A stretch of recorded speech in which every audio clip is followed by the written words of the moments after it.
Good evening. On World News tonight, terrorist attack. Police declare the anti-Semitic incident after 2 Jewish men stabbed in London as a terrorist attack. Sentence reduced. Myanmar's blanket prison term reduction trims ex-leader Aung Suu Kyi's sentence. Synthetic fungi. Fast-growing genetically engineered lichens to be used in future space manufacturing.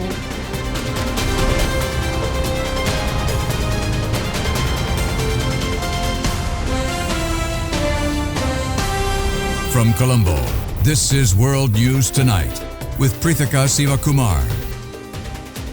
Good evening and thank you for joining World News Tonight on Aditharana News Channel. Tonight we begin in London. British police declared the stabbing attack in North London yesterday as an act of terrorism after 2 Jewish men were injured in a knife assault. Police body cam footage recorded on Wednesday shows officers confronting a knife-armed suspect on a North London street and stopping him with a taser gun. In this following graphic security camera footage, one of the 2 Jewish men, aged 76 and 34, is seen stabbed after the suspect ran down the street targeting Jews. Both victims are in a stable condition in hospital. London's Metropolitan Police Chief Mark Rowley said counter-terrorism officers have formally declared the incident a terrorist attack. Our counter-terrorism policing teams have already formally declared this incident as a terrorist attack. It's another horrendous act of violence directed against our Jewish communities. Police said the 45-year-old suspect, a British national born in Somalia, has a history of serious violence and mental health issues. He remains in custody on suspicion of attempted murder.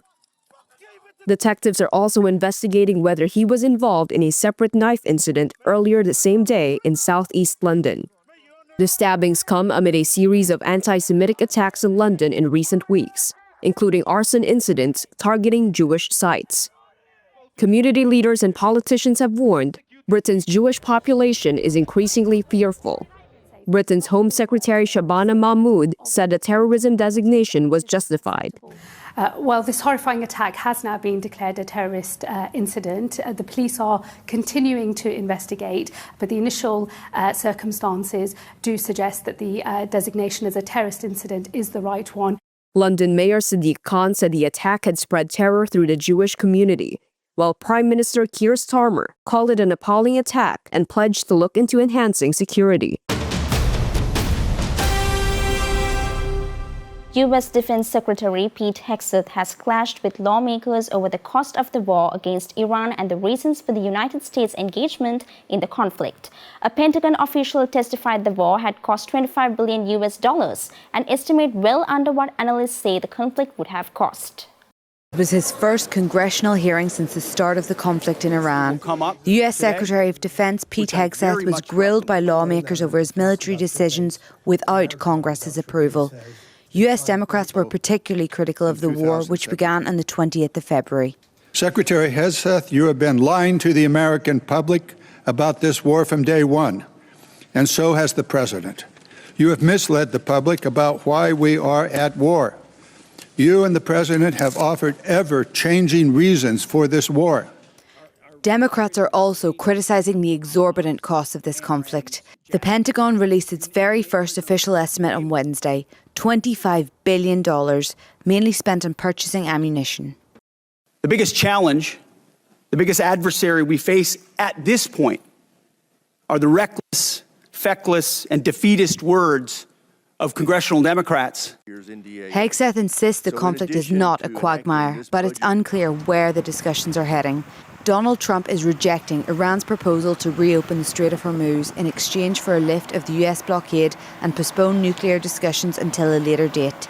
The US president also said that he held a phone call with Russia's President Putin over the war with Iran. Putin offered to help the US handle Iran's enriched uranium as part of a potential nuclear deal without giving further detail. He told me he'd like to be involved with the enrichment if he can help us get it. They're not going to have a nuclear weapon. They know it. And just about everybody else does. And so we talked about that a little bit. He doesn't want to see them have a nuclear weapon either. In the absence of further negotiations, Iran's foreign minister has been trying to drum up support for his country. He conducted phone calls with various officials in Lebanon, India, Poland and Kenya, along with the president of the International Committee of the Red Cross.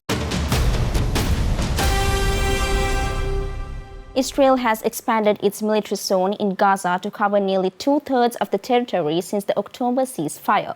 While the army says restrictions support aid efforts, Palestinians fear displacement and a long-term Israeli presence amid ongoing violence.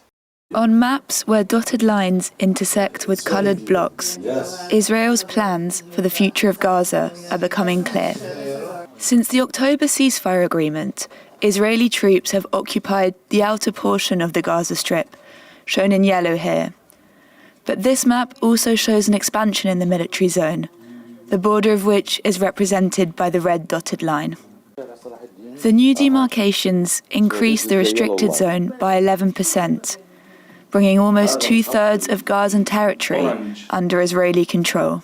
64% of Gaza now is excluded and totally under direct Israeli occupation. They want to put as many Palestinians as possible in the smallest area in order to drive them out. The Israeli military has said that the area between the two lines is restricted to enable aid delivery and that civilians will not be affected.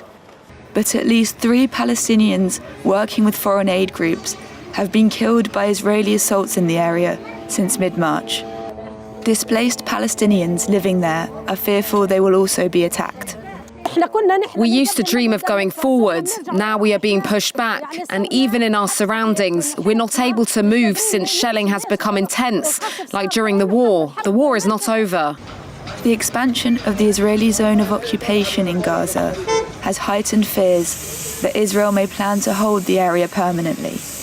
The Israeli military has said it can continue to change the boundaries as it wishes. No military hardware will roll through Red Square in Russia's Grand World War II victory parade next month, a precautionary measure given the threat of Ukrainian retaliatory strikes. It's a showcase of its military might and a source of patriotic pride. But Russia's Victory Day parade this May 9th will look rather different. There'll be no tanks or missiles. In fact, there'll be no military equipment whatsoever on Moscow's Red Square. The Kremlin cited the current operational situation and blamed what it called a terrorist threat from Ukraine. The Kyiv regime, which is losing ground on the battlefield every day, is now engaged in full-scale terrorist activity. So all measures are being taken to minimize the danger. The parade will happen, but will be scaled back. Some analysts say Moscow's decision to not showcase military equipment is to avoid presenting Ukraine with an attractive target to attack. Kyiv has recently intensified its drone strikes in Russia, but says it only hits legitimate military targets. An advisor to Ukrainian President Volodymyr Zelensky ruled out any attack on the victory parade, which would be attended by civilians. The decision to scale back the parade also reflects battlefield pressures after 4 years of war, with experts citing Moscow's need to preserve equipment. It will be in stark contrast with last year's lavish parade for the 80th anniversary of the defeat of Nazi Germany in World War II. Apart from then, Russia has toned down its parade since its invasion of Ukraine in 2022.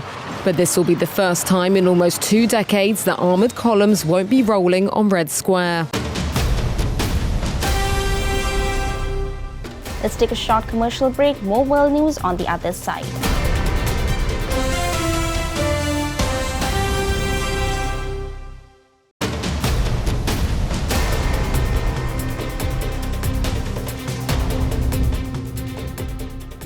And welcome back. Myanmar's detained former leader Aung San Suu Kyi has been given a further 1/6 reduction in her sentence as part of an amnesty, the second such commutation in 2 weeks. In a developing story out of Myanmar, detained former leader Aung San Suu Kyi has received a further reduction in her prison sentence. According to members of her legal team, she was granted a 1-month reduction as part of a broad amnesty announced by state media. This marks the second such commutation in just 2 weeks, following a similar reduction during the Myanmar New Year on April 17th. The 80-year-old leader, who was toppled in a 2021 military coup, originally faced 33 years behind bars after a marathon series of trials.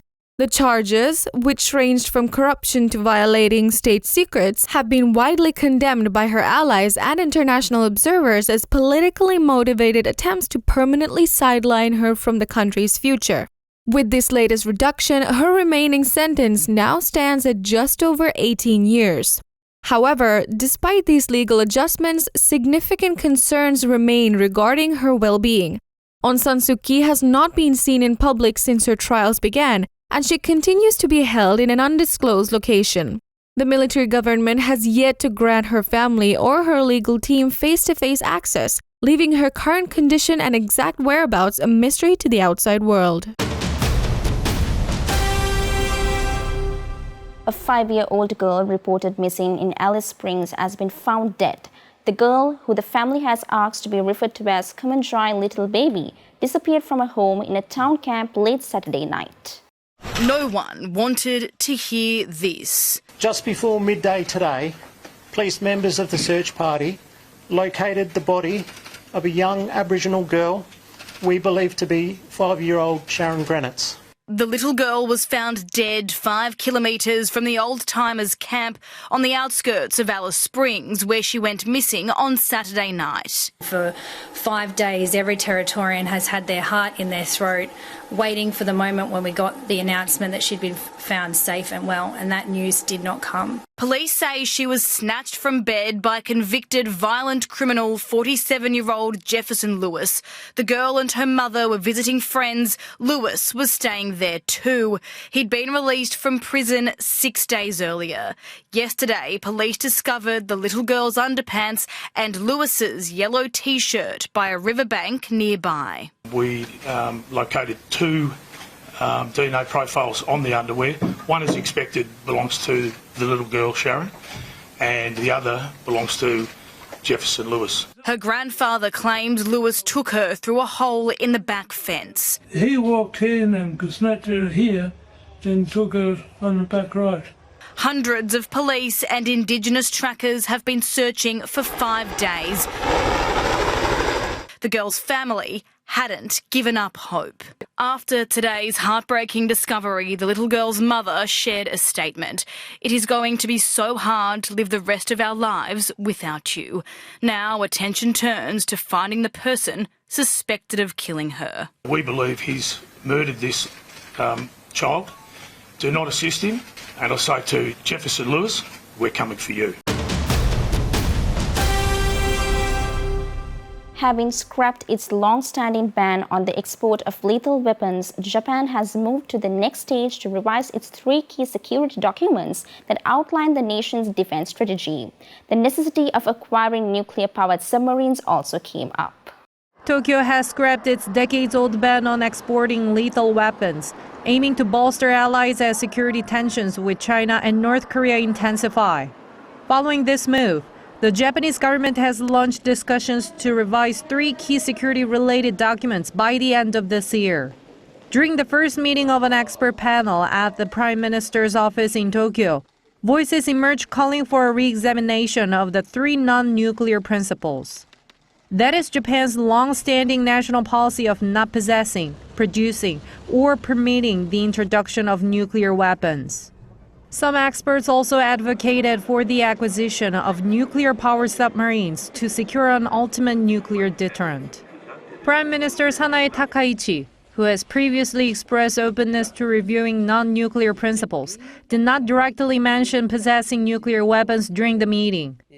However, she made it clear that Tokyo would significantly bolster its defense capabilities, stating that the revision of these documents is a crucial task that will determine the fate of Japan.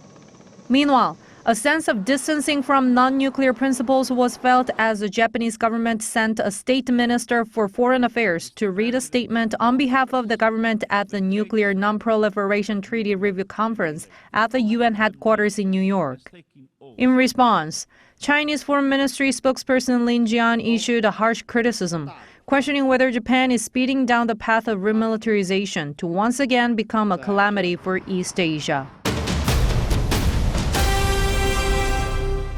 7 families of victims in a February school shooting sued OpenAI and CEO Sam Altman, alleging the company and its ChatGPT chatbot were complicit in the injuries or deaths of their children.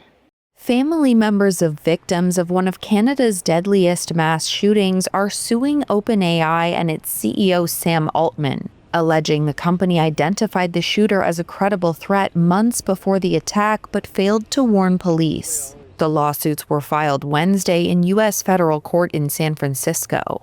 They allege OpenAI's automated systems flagged violent conversations with ChatGPT 8 months before the February shooting in Tumbler Ridge, British Columbia. 9 people were killed, many of them children. According to the complaints, OpenAI safety staff concluded the user posed an imminent threat and recommended contacting police. But the lawsuits claim Altman and other executives overruled that decision, fearing it would expose the volume of violent content on ChatGPT and jeopardize the company's plans for a $1 trillion IPO. Jay Edelson, who is representing the plaintiffs, said he plans to file another 24 lawsuits in the coming weeks against the company on behalf of other people impacted by the shooting.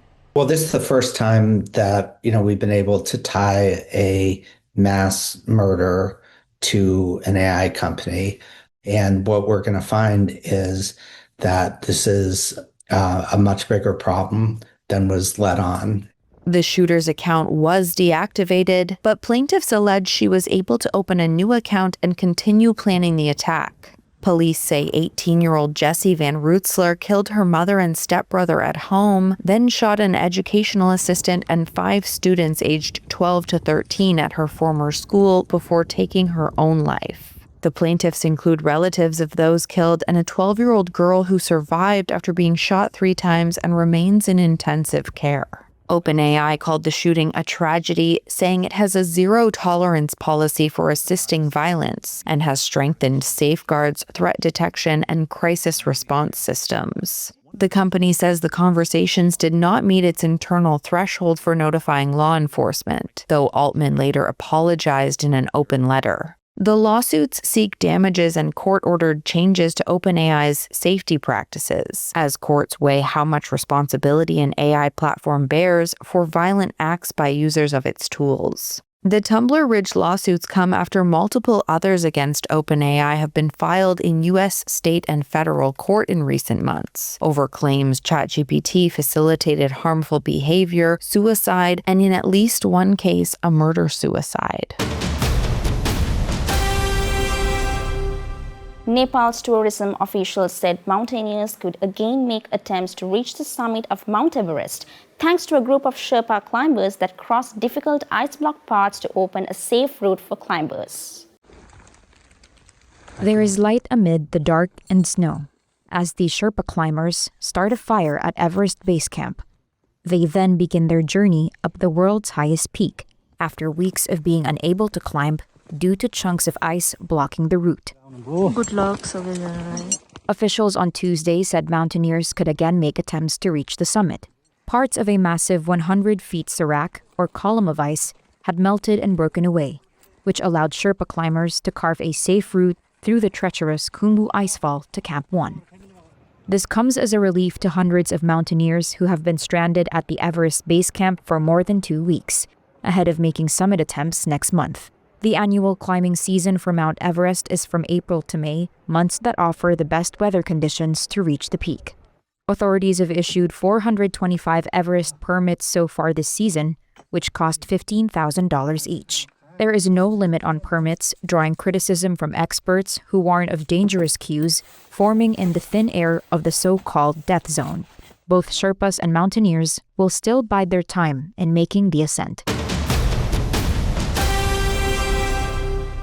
Let's take a short commercial break. More world news on the other side.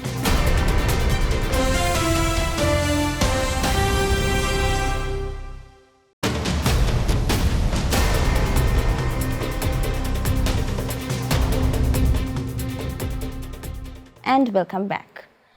A nighttime raid on a suspected illegal call center in Kampala, Uganda, led to the arrest of 169 foreign nationals, as officials said. Scammers had been operating from a restricted residential compound, targeting victims in countries including India, Malaysia, and Cambodia.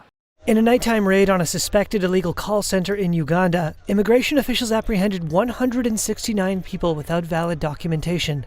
Officials said the call center ran scams and say the suspects were working from a residential compound that had limited movement in and out.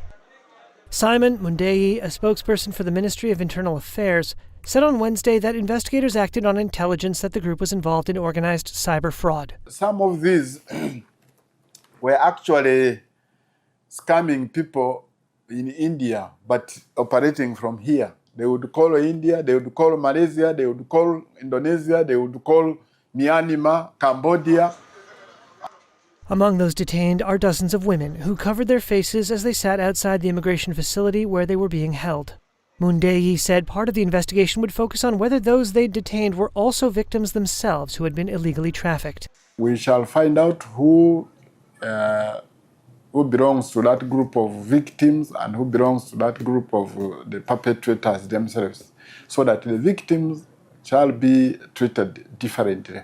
According to officials, those found in violation of the law will be processed in accordance with Ugandan regulations.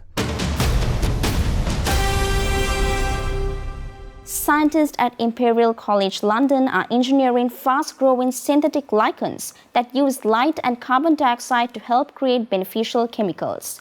The work could also have implications beyond Earth, with researchers exploring how microbial systems might one day help produce materials, food, or fuels during space missions. They're usually found as a crusty growth on rocks and trees, but scientists think lichens may have a use beyond this Earth. At Imperial College London, they're engineering fast-growing synthetic lichens that use carbon dioxide and light to help make useful chemicals. In nature, lichens are hardy partnerships between fungi and photosynthetic algae, or cyanobacteria. Professor of Engineering Biology Rodrigo Ledesma Amaro explains. So it's a symbiotic relationship between a photosynthetic organism, a cyanobacteria or algae, and fungus. And they work together. One gets the CO2 and light, transform it into nutrients, and the fungus use those nutrients to create like the structure and the house where they live. The synthetic lichens are inspired by that natural process, but grow much faster than natural lichens. The lab-grown systems pair cyanobacteria, photosynthetic bacteria, with yeast. The cyanobacteria makes sugars, and the yeast can turn those sugars into fuels, pharmaceuticals, and food ingredients. Researchers are exploring how such microbial systems might one day help produce materials, food, or fuels during space missions. Ledesma Amaro said there's huge interest from space agencies. The interesting thing is that those organisms, to be able to produce those things in space, they need to be fed. They need food, and those nutrients that they need are not usually found commonly. For example, yeast needs sugar to make those products. But now with cyanobacteria, we can use CO2 and light to make the sugars that yeast can use to make those products. Separate research has proposed using lichen-like microbial systems for future space constructions, although such applications remain at an early experimental or conceptual stage. And with that, we come to the end of today's edition of World News Tonight. With the hopes of seeing you again, I'm Pratika Swakumar, and we'll leave you tonight with visuals of artwork on display at Champs-Élysées Art Exhibits. Thank you for watching World News Tonight on Aditya News channel. Please tune in tomorrow for the latest updates. Have a wonderful night.